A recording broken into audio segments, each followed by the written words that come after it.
Hello guys, इस video में हम देखेंगे चैप्टर 5 लाइन्स एंड एंगल्स का रिवीजन। हमारा पहला टॉपिक है line segment. If any two points are joined in a straight direction we get a line segment. अगर हम कोई दो पॉइंट्स ले ए और बी और उसे स्ट्रेट डायरेक्शन में जॉइन करें तो हमें एक लाइन सेगमेंट मिलेगा। इस लाइन सेगमेंट को हम लोग डिनोट करेंगे ए बी से और उसके बाद एक लाइन सेगमेंट ड्रॉ कर देंगे। नेक्स्ट है line. If we extend the above line segment endlessly in both directions we get a line. अगर हम इस लाइन सेगमेंट को दोनों तरफ से इन्फिनिटली एक्सटेंड करते चले जाए तो हमें मिल जाएगा लाइन। यहाँ पर दो एरोज डिनोट कर रहे हैं कि लाइन इन्फिनिटली एक्सटेंड कर सकती है। इस लाइन को हम लोग कोई दो पॉइंट्स डालकर डिनोट कर सकते हैं। तो इस लाइन को हम लोग डिनोट करेंगे ए बी से और उसके बाद एक लाइन ड्रॉ कर देगा। नेक्स्ट है ray. If you extend the above line segment endlessly in one direction we get a ray. अगर हम इस लाइन सेगमेंट को कोई एक डायरेक्शन में इन्फिनिटली एक्सटेंड करते चले जाए तो हमें मिल जाएगा रे। यहाँ पर रे को डिनोट करने के लिए हम ए बी लिखते हैं और उसके बाद एक रे ड्रॉ कर देते हैं। नेक्स्ट है angle. An angle is formed when two line segments or rays meet or intersect at a common point known as vertex. Angle form होता है जब दो लाइन सेगमेंट या रे मीट या इंटरसेक्ट करती है कॉमन पॉइंट पे, जिसे हम कहते हैं वर्टेक्स। तो इस डायग्राम के अंदर दो रेस एक कॉमन पॉइंट में मीट कर रही है जिसे हम कहते हैं वर्टेक्स, और यहाँ पर एक 40 डिग्री का एंगल फॉर्म हो रहा है। यहाँ पर हमें दिया गया angle represents how much one line रे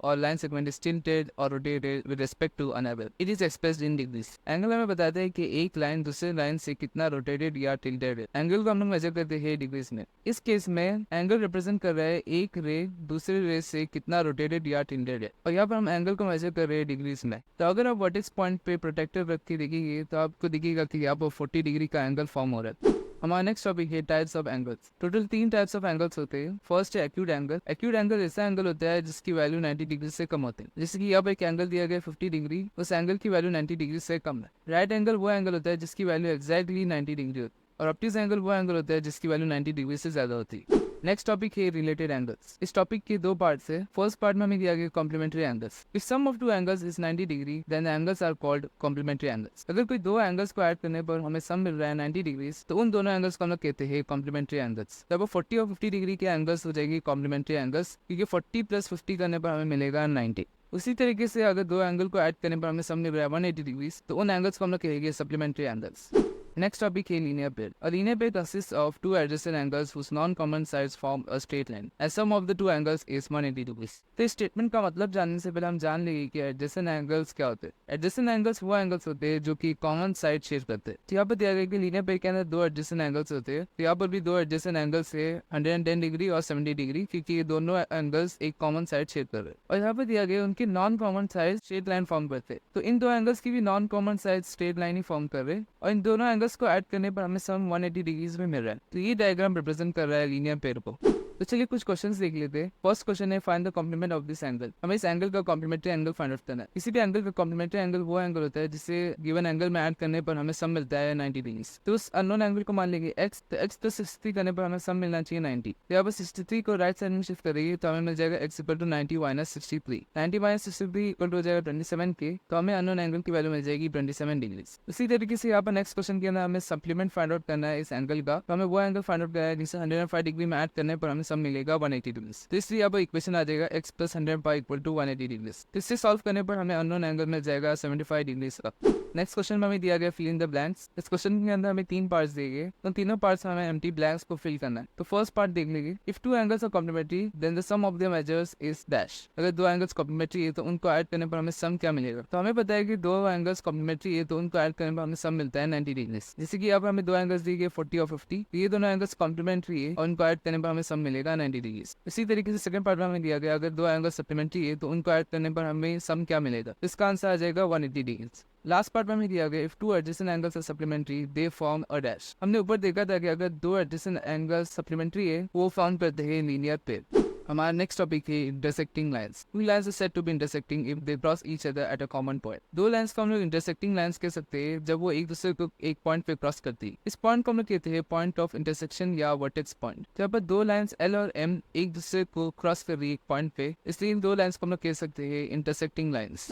हमारा नेक्स्ट टॉपिक है transversal. A line that intersects two or more lines at distinct points is known as transversal. एक लाइन जो दो या दो से ज्यादा लाइन को अलग अलग पॉइंट्स पे इंटरसेक्ट करता है उस लाइन को हम लोग कहते हैं ट्रांसवर्सल। तो यहाँ पर फिगर 5.11 में लाइन P एक ट्रांसवर्सल है कि दो लाइंस को अलग अलग पॉइंट्स पे इंटरसेक्ट कर रहा है, मगर यहाँ पर फिगर 5.2 के अंदर लाइन P एक ट्रांसवर्सल नहीं है क्योंकि दो लाइंस को सेम पॉइंट पे इंटरसेक्ट कर रहा है। नेक्स्ट टॉपिक है एंगल्स मेड बाय ट्रांसवर्सल। जब ट्रांसवर्सल दो लाइंस को कट करती है तब 8 एंगल्स फॉर्म होते हैं। उन एंगल्स के नाम यहाँ पर हमें राइट साइड में दिए गए। जब फर्स्ट टाइप ऑफ एंगल्स है इंटीरियर एंगल्स। इंटीरियर एंगल्स वो एंगल्स होते हैं जो ये दो लाइन के बीच में आते हैं। तो यहाँ पर 3, 4, 5, 6 इंटीरियर एंगल्स हो जाएगी। उसी तरीके से एक्सटीरियर एंगल्स वो एंगल्स होते हैं जो ये दो लाइन के बाहर आते हैं। तब एक्सटीरियर एंगल्स आ जाएंगे 1, 2, 7 और 8। नेक्स्ट टाइप ऑफ एंगल्स है करस्पॉन्डिंग एंगल्स। करस्पॉन्डिंग एंगल्स वो एंगल्स होते हैं जो मैचिंग पोजीशन पे होते हैं। जैसे कि यहाँ पर 1 और 5 एक करस्पॉन्डिंग एंगल का पेयर है। उसी तरीके से 3, 7 एक पेयर हो जाएगा, 2, 6 एक पेयर हो जाएगा, 4, 8 एक पेयर हो जाएगा। नेक्स्ट है pairs of alternate interior angles. हमें इंटीरियर एंगल्स के वो पेयर बताने हैं जो कि अल्टरनेट है, यानी एक दूसरे के ऑपोजिट है। तो यहाँ पर 3 और 6 एक अल्टरनेट इंटीरियर एंगल का पेयर आ जाएगा।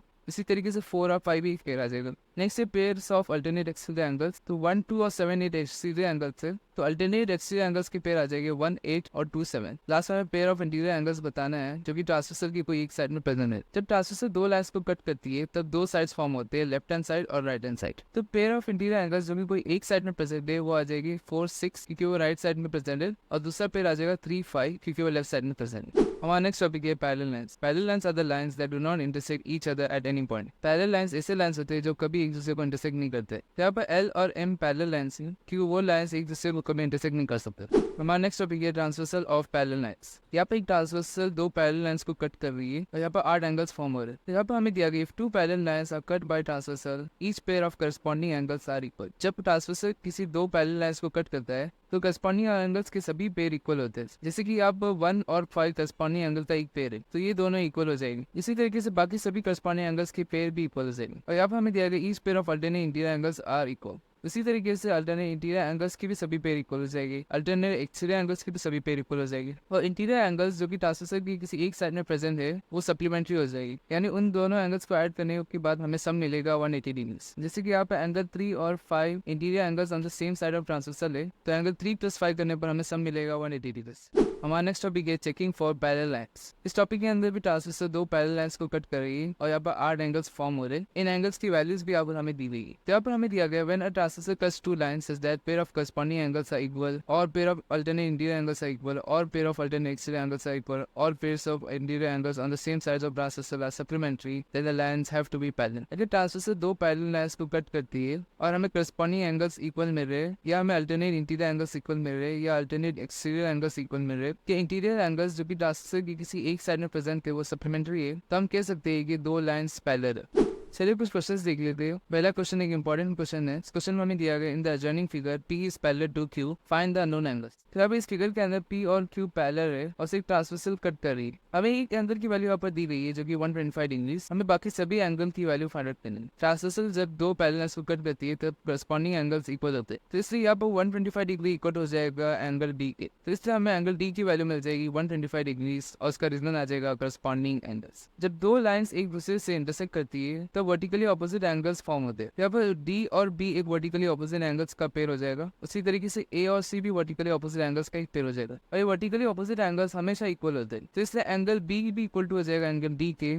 तो यहाँ पर एंगल D की वैल्यू 125 डिग्री थी तो एंगल B भी इक्वल हो जाएगा 125 डिग्री का, और इसका रीजन आ जाएगा वर्टिकली ऑपोजिट एंगल्स। यहाँ पर हमें दिख रहा है कि एंगल A और एंगल B एडजेसेंट एंगल्स है क्योंकि ये दोनों एंगल्स एक कॉमन साइड शेयर कर रहे हैं। इन दोनों के non common side straight line भी फॉर्म कर रहे हैं। जब दो एडजेसेंट एंगल्स के नॉन कॉमन साइड एक स्ट्रेट लाइन फॉर्म करते हैं तो वो स्ट्रक्चर को हम लोग कहते हैं लीनियर पेयर। लीनियर पेयर के अंदर हम दोनों एंगल्स को ऐड करेंगे तो हमें सब मिलेगा 180 डिग्रीज। यहाँ पर A + B इक्वल हो जाएगा 180 डिग्रीज के और इसका रीजन आ जाएगा लीनियर पेयर। एंगल B की वैल्यू हमें पता है तो इसलिए यहाँ पर इस इक्वेशन के अंदर एंगल B की वैल्यू पुट कर देगी तो हमें A + 125 डिग्री इक्वल टू मिल जाएगा 180 डिग्री के। तो अब 125 को राइट साइड में शिफ्ट करेंगे तो हमें मिलेगा A equal to 190 - 125। Angle A की वैल्यू आ जाएगी 55 डिग्री। हमें पता है कि एंगल A और C वर्टिकली ऑपोजिट एंगल से, तो इसलिए C की भी वैल्यू आ जाएगी 55 डिग्री। यहाँ पर एंगल A और E करस्पॉन्डिंग एंगल से, तो इसलिए एंगल E की भी वैल्यू आ जाएगी 55 डिग्री। उसी तरीके से F की वैल्यू भी आ जाएगी 55 डिग्री क्योंकि E और F करस्पॉन्डिंग एंगल्स। तो हमने A से लेके F तक सभी एंगल्स की वैल्यू फाइंड आउट कर दी।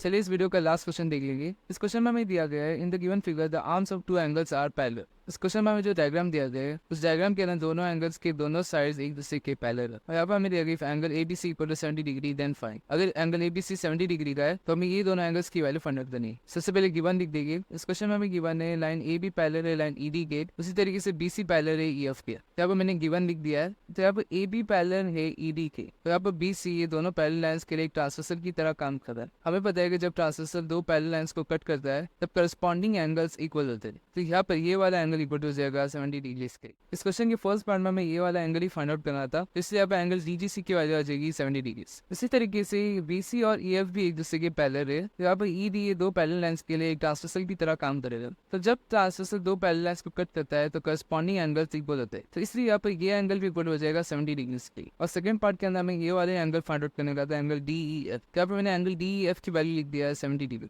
इसी के साथ हमारा चैप्टर 5 का रिविजन भी कंप्लीट हो चुका है।